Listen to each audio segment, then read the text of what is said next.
It only took Techland 1 year, 2 months, and 16 days since launch to finally get Dying Light 2 up to par with where it should have been at launch. And I'll say this, it's been a long, hard-fought road, but after a little over a year, well, it doesn't feel like an entirely different game. It definitely feels like it has conviction, it has soul, it has a purpose, it knows what it's trying to be this time. So the other day, and God knows how long, I finally hopped back into Dying Light 2, and I gotta say this, if you're someone that has not picked this game up and you've been on the fence for a long time, kind of keeping an eye on it more or less, this game is always on sale. If you haven't played it but been curious about it, I highly recommend you pick it up. If you're a long-time player that has been playing this game since launch, I would recommend at least hopping back in to see how it looks and feels now. Me personally speaking, I feel like the game still doesn't have enough content for me, although I am someone that has played over 200 hours on 2 different platforms, so well over 400 hours, and with the second story DLC being postponed so that way techland can focus a little bit more on the technical side of this game and even improving more on it, whether if that means changing nighttime, changing the AI again, or tweaking the combat, the physics, and just the parkour all over again. Who really knows? Bottom line, for me personally speaking, with over 400 hours of content, there's nothing new. I don't really see myself being engaged for long periods of time. The world is a lot better before, the parkour and the physics is a lot better before. However, I went through my time of already enjoying all the free random shit the world can support. You know, the countless hours of running around just drop kicking zombies or messing around with the parkour system that is fluidly one with the combat system. That time for me is past. However, if you feel like the game offers more of that for you, or if the combat or the physics or anything like that was a little off, it's a lot better now. As a matter of fact, the thing that impressed me the most was nighttime.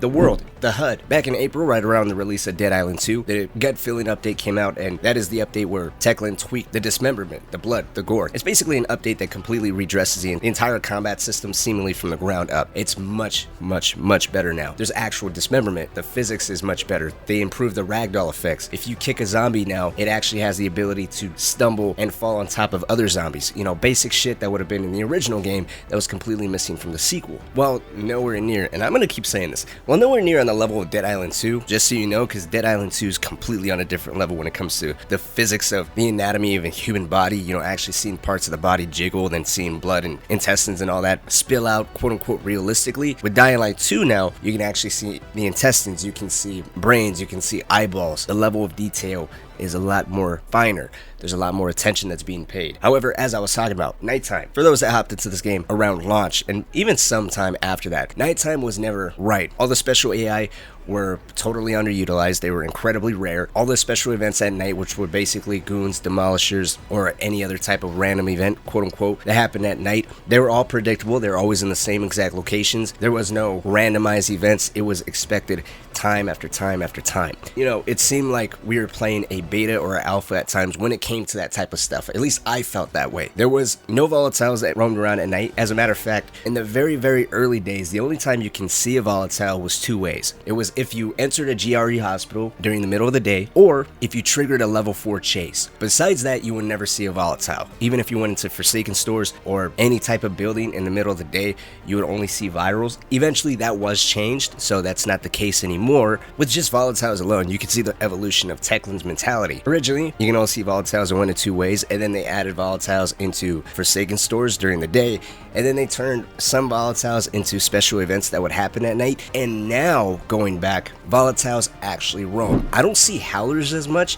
which was a little surprising to me, because for a period of this game's time, it was like you were always going to run into a howler around every fucking corner. But now they're much more rarer than the volatiles themselves. Nighttime is still not that scary, although it is much more daunting, because volatiles roam. The nights can be darker depending on the color grading that you decide to choose, which I think was also a nice little compromise that techland has made there. But I also really like the new HUD. Over time, techland has really focused on the HUD and the customization of the HUD.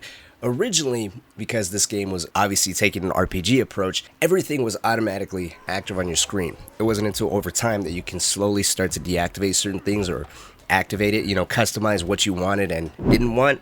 And for me, I always played with the RPG showing me everything, mainly because that's just feels how the game wants to be played. You know, I would have much more preferred immersive with less of a HUD, but just how the zombies react even now, it doesn't feel like a game that really lends itself to immersion just because of how the zombies react to the impact of weapons. And for me, the level of dismemberment and blood and gore isn't to where an immersive feeling can really properly be delivered. I'm just speaking personally again, but focusing again on the HUD. This is everything that the HUD can present. And on the right hand side, you can actually see the levels of chase that you're in. On the bottom right hand corner of your screen, you can see, you know, how many hours to sunfall or sunrise, the time of day. The top left hand corner actually shows your level of health. If you're closer to death, it would actually show, you know, the numerical value of what your health is compared to your max health, which is actually really nice because even if you're just a, let's say, average player, but you play pretty consistently, you can already off the top of your head have an idea of what a basic biter's attack would do to your health. So just that type of information, just a quick flash, provides a lot of knowledge with what position your health and where you're at and where you need to go. So I just wanted to compliment, you know, just the nighttime HUD, the chase, and then of course, you know, the volatiles actually walking around much more naturally.